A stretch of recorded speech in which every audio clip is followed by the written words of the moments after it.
হয় সঁচাকৈ আজি ভাল লাগিছে এটা মানে আম্বাচক ৰাজাপুখুৰী আম্বাচকৰ যি আৰোহণ একাডেমি আছে এই আৰোহণ একাডেমীৰ আমাৰ দৰং জিলা পৰিষদৰ যি পঞ্চদশ বিত্তীয় আয়োগ আছে পঞ্চদশ বিত্তীয় আয়োগৰ যি পুঁজি আমাৰ টাইট ফাণ্ড থাকে দুটা ভাগ থাকে টাইট আৰু ওৱান টাইট এই টাইট ফাণ্ডৰ জৰিয়তে আমি কেইবাটাও অনুষ্ঠানত আমি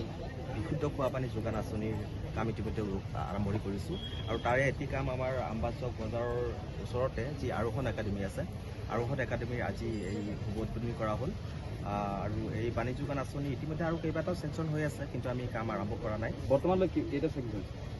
মোৰ মুঠ 6টা চেংচন হৈ আছে আৰু 6টাৰ ভিতৰত আজি প্ৰথম আম্বাচক আৰোহণ একাডেমীত ইতিমধ্যে উদ্বোধন কৰা হৈছে আৰু এটা আছে আমাৰ বৰকলা যি বিজুলী বাৰী কয় তাতে এটা আছে আৰু এটা আছে আপোনাৰ ৰাজাহাউলি যে ৰাজাহাউলি এটা চক আছে চকৰ ওচৰতে আছে আৰু এটা আছে বৰ্তমানলৈ কেইটা কমপ্লিট কমপ্লিট আগতে মুঠ 4টা হৈছে 4টা 2.5 লাখ টকাকৈ এটা স্কিম আছিলে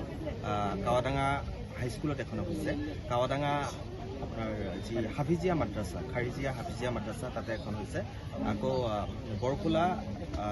শিৱ মন্দিৰত এখন হৈছে আৰু এটা হাবেশ চক বুলি কয় কাৱাডাঙা বজাৰৰ পৰা অকণমান পশ্চিমত তাতে এটা আমি 2.5 লাখ টকাকৈ মুঠ 2.5 লাখ টকাকৈ 4টা স্কিম ইতিমধ্যে কমপ্লিট কৰিছোঁ আৰু 6টা স্কিম ইতিমধ্যে আৰম্ভ হৈছে তাৰে প্ৰথমটো আৰম্ভ কৰিছোঁ পৰৱৰ্তী কেনেকুৱা ধৰণৰ পৰিকল্পনা আছে পৰিকল্পনা বুলি ক'লে আমি জিলা পৰিষদৰ পৰা যি সামান্য পুঁজি পাওঁ সেই সামান্য পুঁজিৰে আমি কামবিলাক উদ্বোধন কৰোঁ তো কিছুমান অঞ্চলত দেখা যায় সমাজ মাধ্যমত বহুতে সমালোচনা কৰি থাকে যে কাম কৰা নাই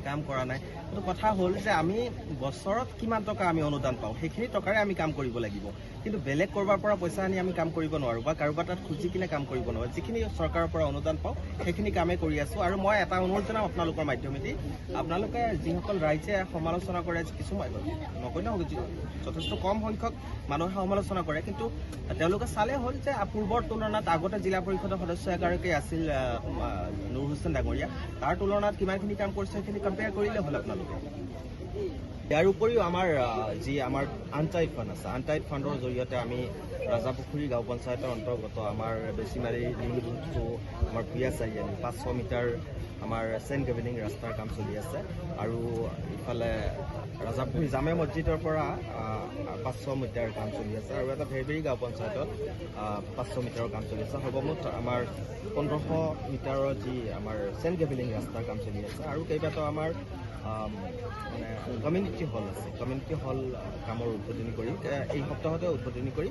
আৰু লগতে টয়লেটৰ কামবিলাক চলি আছে আপোনালোকৰ মাধ্যমেদি দেখুওৱা হৈছে আৰু ৰাইজেও চাই আছে যিখিনি পাৰোঁ আমি চেষ্টা কৰি থাকিম জিলা পৰিষদত যিখিনি আমি অনুদান পাওঁ সেইখিনি অনুদানেৰে আমি ৰাইজৰ কাম কৰিবলৈ চেষ্টা কৰিম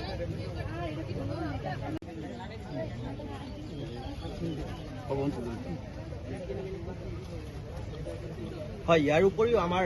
যি আমাৰ আনটাইট ফাণ্ড আছে আনটাইট ফাণ্ডৰ জৰিয়তে আমি ৰাজাপুখুৰী গাঁও পঞ্চায়তৰ অন্তৰ্গত আমাৰ বেছিমাৰী নিউটো আমাৰ পিয়া চাৰিআলি 500 মিটাৰ আমাৰ চেইন গেভেনিং ৰাস্তাৰ কাম চলি আছে আৰু ইফালে ৰাজাপুখুৰী জামে মছজিদৰ পৰা 500 মিটাৰ কাম চলি আছে আৰু এটা ভেৰবেৰী গাঁও পঞ্চায়তত 500 মিটাৰৰ কাম চলি আছে সৰ্বমুঠ আমাৰ 1500 মিটাৰৰ যি আমাৰ চেইন গেভেনিং ৰাস্তাৰ কাম চলি আছে আৰু কেইবাটাও আমাৰ মানে কমিউনিটি হল আছে কমিউনিটি হল কামৰ উদ্বোধনী কৰি এই সপ্তাহতে উদ্বোধনী কৰি আৰু লগতে টয়লেটৰ কামবিলাক চলি আছে আপোনালোকৰ মাধ্যমেদি দেখুওৱা হৈছে আৰু ৰাইজেও চাই আছে যিখিনি পাৰোঁ আমি চেষ্টা কৰি থাকিম জিলা পৰিষদত যিখিনি আমি অনুদান পাওঁ সেইখিনি অনুদানেৰে আমি ৰাইজৰ কাম কৰিবলৈ চেষ্টা কৰিম